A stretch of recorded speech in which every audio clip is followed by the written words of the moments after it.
ഗസയ്ക്ക് കൂടുതൽ സഹായവുമായി സൗദിയും അവശ്യവസ്തുക്കളുമായി 65ാമത് വിമാനം ഈജിപ്തിലെത്തി.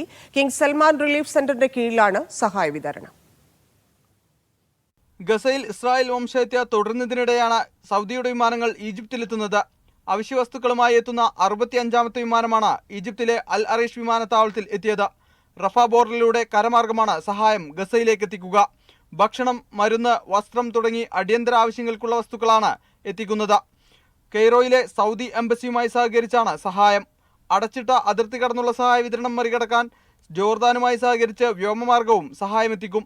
ഓരോ വിമാനത്തിലും 35 ടൺ വീതം അവശ്യ സാധനങ്ങളാണ് ഗസയിലേക്ക് എത്തിക്കുക.